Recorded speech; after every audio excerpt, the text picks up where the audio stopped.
Hey there, I'm Gabe Norris from the Connect Ministries team, and this is Connect Ministries podcast. If you're a church leader, a pastor, or anybody related to a church that's interested in helping your church meet new people, get better at assimilating those people into the life of your church, this is the podcast for you. Let's get started with today's conversation. Greetings to the Connect Ministries world, church leaders and pastors. I'm Gabe Norris, and today our conversation is with a beautiful bearded man, David Kinnaman. He's also the president and CEO of the Barna Group. And we're looking forward to talking about how we can become more effective at helping our churches meet new people. David, thanks for joining us today, sir. Absolutely, Gabe. My pleasure. So, David, you got a really unique vantage point because you have a bird's eye view and such an understanding of the church landscape across North America. And I'm curious, as you think about the tension between churches and unchurched people and how hard churches are trying to reach these unchurched families and people in their community, what do you see at the highest level that would be good for pastors and church leaders to be mindful of? Well, one of the really hopeful trends is that there is a higher number of Americans today than just 5 years ago who say they're open to Jesus, who say they made a commitment to Jesus. It's still important in their life. We're just releasing some data about the fact that young adults, millennials, and even Gen Z are more likely to be monthly, regular church tenders. So there's some really interesting signs of hope. I think there's kind of a resurgence of interest in Jesus, in the church, and I think it gives us an opportunity to speak to some of those deep needs that people have. There's felt needs, and there's sort of these deep needs, and these deep needs of community and redemption through the power of the gospel, but to be known, to be seen. And I think we have a real awesome open window. It doesn't. We would work hard no matter what the context is in ministry. You know, God calls us to this work. Whether there are positive trends or negative trends, but it's pretty cool that right now we're seeing some real signs of hope for people's spiritual openness. So their minds are open, their eyes are open to the person of Jesus, and yet the struggle still remains. As you look at churches across the country, even with the openness of these people that you're mentioning, where is it that churches seem to be skinning their knees? Where is it that maybe we've got some old trains of thought, or we've got some old patterns, or we're maybe not as effective as we could be, even though this audience of unchurched people is more open than they have been in recent years to the person of Christ? Well, there's so many different areas I think we struggle. One is that the passion for evangelism is really flat among Christians. So it's talking about our faith is still often viewed as a burden or as we don't want to impose on someone. So despite the fact that we live in a time of more spiritual openness, U.S. Christians are not more excited about or equipped for evangelism. So we do need to continue to give people helpful tools for that. Um, I think there are some really interesting gaps between um, practicing Christians and what we'll just call them spiritually open. And one of them is that spiritually open people are much more interested in taking risks and learning new things and in thinking new thoughts. And I think sometimes Christians fall into the rut of believing we have all the answers sort of settled in our minds. There is a place for the conviction in the life, death, and resurrection of Jesus, but I think we could have a lot more fun, a lot more interest in learning new things and being open and curious and taking risks with our faith. We live in a spiritual world, and recognizing the power of the spiritual realms that we live in. I mean, the New Testament is sort of replete with examples of this. Paul saying, we don't wrestle against flesh and blood, but against principalities and powers, of the spiritual dimension. So I think there's a really fun and important invitation to Christians to talk about their faith, to do the things that make a difference in the lives of their friends by serving them, loving them, not trying to force a conclusion spiritually, but also then acknowledging that Christianity without power is not Christianity. I mean, we're not just trying to help people live a better American life. We're trying to help orient them towards the creator of the universe. So living in that spiritual, supernatural world, I think is an important part of that. You mentioned that there's not a lot of folks in the church that are being equipped to go out there and do the work of evangelism.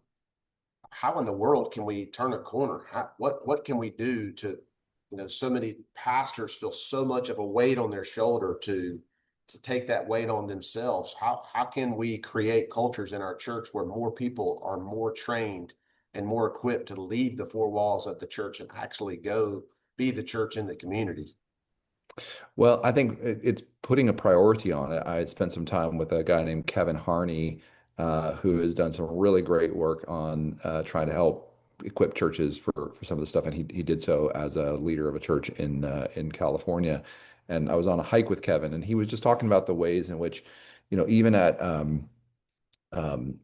his sort of staff retreats or elder board meetings, they would actually have these conversations, these sort of practice conversations around, both praying for someone that they know who's a non-believer, and then almost like practicing together about, sort of mock conversations. And Kevin had some really cool testimonies about just how even being in a mindset to pray for someone and then to, have a kind of conversation to allow the Spirit to kind of exercise your conversational gifts with someone who is, a friendly Christian.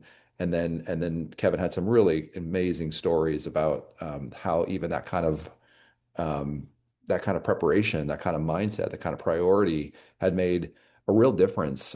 Even some of his own stories, they're not mine to share, but I was really inspired by the level of priority that Kevin and his team have towards that. So I think it's a set of expectations of training ourselves. I mean, the scriptures say we should be ready in season and out of Yes. season for the First hope Peter that's in us. 3:15. Yeah, and so I think that notion of being prepped, of praying with intentionality about specific people on a regular basis is some of the skill sets that are really important in our time today. Well, one of the things you know about Connect, David, is we have four ingredients, and our mindset is that if churches would do these four things and think with these four things in mind, that they would be more effective at meeting new people. But I'm curious for you, what would your ingredients be? The churches that you're around, the churches that you're studying, the churches that are actually engaging today's communities, what is it that they're doing? That's not related to a time zone. It's not related to a denomination or a corner of the community, but it's a way that they're thinking. And because of that, they're actually seeing trends change at their church. That's a great question. I mean, some things that come to mind are prayer. So, I think imbuing our work with prayer, with going to God on behalf of others, and learning to sit with Jesus on the things that matter most is certainly a starting place. A culture of prayer, prayer for the realities of a post-Christian context, to be praying for our neighborhoods, praying for our cities. So we've seen a lot of evidence of, kind of the importance of prayer at these kinds of churches. Another is that kind of, we just talked about a kind of relational preparation, conversational preparation, a kind of priority on, hey, it's not that hard. You can do this. And there's a sense of practicing and just talking about how to have a natural and normal conversation with someone else is critical. And then a third thing I could mention would just be a kind of welcoming and belonging place where people are seen for who they are. There's a sense in which we're not just trying to bring you in so we have another giving unit or another, kind of like notch in our belt, but like we really actually want to help you understand who you are, your gifts, Yep. who you are made to be, the masterpiece you're created to be, Ephesians 2:10. And I think those kinds of things, and then you're equipped for life on mission in the world, as of being a part of this. So those are a few of the elements that I would mention. Well, you've recently done quite a bit of work. I don't know anybody that studied Gen Z more than you guys have, alongside of Impact 360 and at our Connect conference that's coming up, specifically as it relates to relationships. We're going to try to figure out, how do you engage Gen Z? And if you could be the Lorax and speak for the trees, and you could speak on behalf of Gen Z. What is it that Gen Z's looking for? What are they open to? And how could today's church leader and pastor, based off what you've researched with Gen Z, how could these churches become more effective at speaking a language that Gen Z is willing to listen to? Yeah, we love our friends at Impact 360, by the way. So just thanks for the mention. They have been such a great partner. We've had other partners as well on Gen Z research, but they've been the kind of the backbone of that, and we're very grateful for the almost a decade of work of listening to the Yep. stories of Gen Z. Um, first, it's human beings are human beings, no matter what generation, what time. So, what generation or what time period in history. So, I think the needs of understanding are that we're created in the image of God, that we're in deep need of a savior, of the necessity of community and personal mission in the world and generosity. So on some level, the more things change, the more they stay the same. Whereas the book of Ecclesiastes says, there's nothing new under the Yeah. sun. So there's no new generation really, but I say that just because I think it's important to ground ourselves in just the reality that these human beings are just like anyone else. They need meals, they need hugs, they need appropriate hugs if they give you permission. They need kind of the warm emotional connection. They need to be seen and loved. They need to be understood. We have to be, I think, rightly cautious about kind of the fixation on youth that our society does, that the church doesn't sort of mirror that, where we're just like, hey, because you're young, we really find you to be important because every person is important. And I think sometimes that's where some of the narcissism or entitlement comes from. It's that, like, people blame young people for that, but like, who raised them, right? And so I believe this generation is looking for an experience of the church that both has a reality of God's power and presence. They want to be connected with a meaningful community of other believers, so they can grow into this larger story. They want to understand their identity and their true destiny, and then they want to understand, like, what's their purpose, what's their meaning in life. And so those four elements, sort of living in a supernatural world, the reality of it, just not we're not just in a material world, being connected with other Christians, having a sense of our own rooted identity in Jesus, and then a mission to go accomplish a sacrificial countercultural mission. Those are some of the elements that I think this generation is searching for. And just as to put this on like a fine point, one of the really cool trends that I think we could be paying attention to is, there's so much emphasis on like short attention spans, Yeah. that, hey, TikTok length or, 90 seconds or whatever. But in any society, when you suppress one thing, there is a bubbling up of another. So in a society where there's a suppression of secularism or a suppression of Christianity, like that, you'll find, like, people don't like to be controlled, and why would we? Um, in a context where like short form content is believed to be the only way to communicate, what we're seeing is, like, the rise of long form podcasting, or the form of, sort of other forms of connection. And I think we should take this invitation as the church, because part of what Gen Z and I think Gen Alpha are looking for is um, like deep, thoughtful, connected things that actually force them to think. Now, will that work on every single setting? Can you give, 5-hour lectures on things? Well, maybe not. I mean, some things might be interesting and compelling, some things might not. But like, let's not simplify the message of following Jesus to oversimplify what it really means in all of life. And I think this generation is actually looking for gospel content that affects relationships and finances and social media and technology use and their vocation and their mental health and well-being, and every aspect of life, the different dimensions of flourishing. So I think we can take this real moment of, like, the church should be a learning community. It's not just a place where we participate, but we belong to a group of people that are trying to orient their lives towards, the presence of Jesus in our lives. And I have so much hope about what this generation is sort of doing and bringing and the kinds of questions. They're smart, connected, enabled, ready for action. They want to learn from older adults. They're not entrapped by some of the old thinking of the past. They're really ready to put a new stamp on Christianity. I think that's great.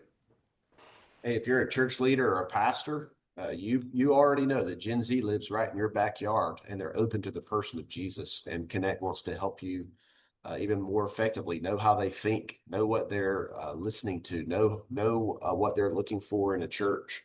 And Not only is David Kinnaman going to be there, but Dr. Jonathan Morrow from Impact 360 will be there as well. And if you want an actionable, practical game plan on how to become more effective at engaging Gen Z, the Connect Conference is a great place to do that. But you've not only studied Gen Z amongst a whole buffet table of other topics and angles, you've also studied moms. And we're going to have Mandy Ariota from Momco with us at the Connect Conference. Some would say or argue that mom might just be the most influential person in her community. And if you can build a life-giving relationships with mom, you got a great chance of enlarging the tribe there around you. What have you learned real quickly that would be helpful for church leaders and pastors to be mindful of even before they come and see you at the Connect Conference related to moms that would help them better engage and connect with them? Yeah, the study we did for the Momco was so fun and interesting. Getting a chance to talk to moms around the country and hear some of the things that they're experiencing. First, they just want a nap. It was like they want a rest. So they're happy to get a break. That was one of the comedic findings was their Yeah. emphasis on trying to find kind of personal well-being through a nap.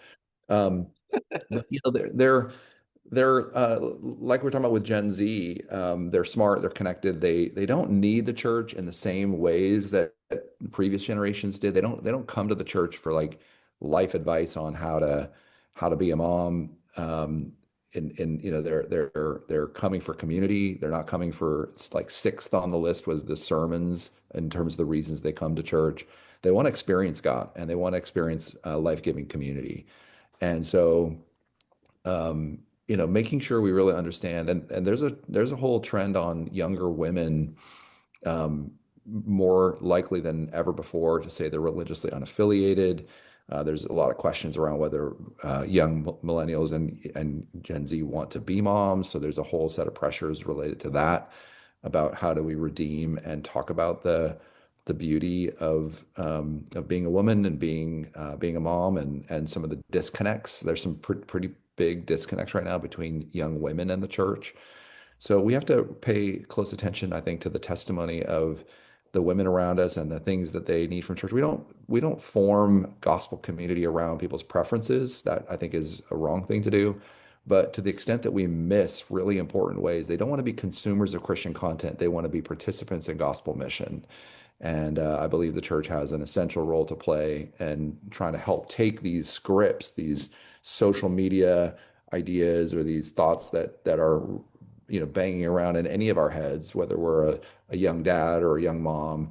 But the church has a chance to like redeem and restore people to the right kind of scripts in their heads so they can live out of a full, flourishing vision for life. Well, if I'm a church leader or pastor right now, I mean, I'm foaming at the mouth because I hear you describe Gen Z, I hear you describe mom, and we could go on to other people groups in the community. But I'm thinking if I'm a church leader or pastor, I'm so eager to meet them, but they're just not necessarily showing up at our church right now. There was a day certainly where the lobby was the first impression, the front door was the first impression, and so forth and so on. But that's not necessarily the case in today's era. From your perspective, where is it that these unchurched people are forming their opinions about the church that maybe our audience today could be mindful of as they get ready to lead into the next season? Yeah, so I think having a good integrated strategy, both how to upgrade and be clear on how your physical space works for people is really important. And then also making sure that how um, your digital integrated work. So like, texting and community, don't just use your social media account just for like posting, announcements of upcoming events, but, finding a way to be to using these tools in a very authentic way. I think having a list of things for people to read during read or listen to, like almost like show notes where you actually are saying, here's some things you could connect to. And then this sort of, as we're talking about like outreach and, connecting with our community, like giving people some really clear handles on how to have a natural and normal conversation with people and to give them the tools to figure out how to do that and to give the right kind of language and the like we've done quite a bit of work for this group called Alpha where we focus on what do we learn from people who are not believers and the things they want from a conversation with a Christian. And it's like they listen without judgment, they don't force a conclusion, they're honest about their doubts, they really believe what it is they're saying. They offer to pray. And so I think we can just, train people to be more and more, comfortable, just like any aspect of life. If you go to the gym, you're going to have more physical fitness to respond to, the things that life throws at you. Just like that, we need to give people kind of almost like conversational gym memberships. And I think that gives an opportunity for us to help people really reflect the ways in which, like Jesus has transformed. We need to give people like story coaching so that their stories, are like, oh, here's what Jesus did in my life. Here's how I've seen him show up. Here's how you get asked to pray for somebody. Here's how you can, show hospitality to someone else. And I think those are the kinds of basic, human spiritual gifts, that and even some of the spiritual fruit that we can be really helping to coach people on. David, this has been so helpful, man. It's definitely whet the appetite.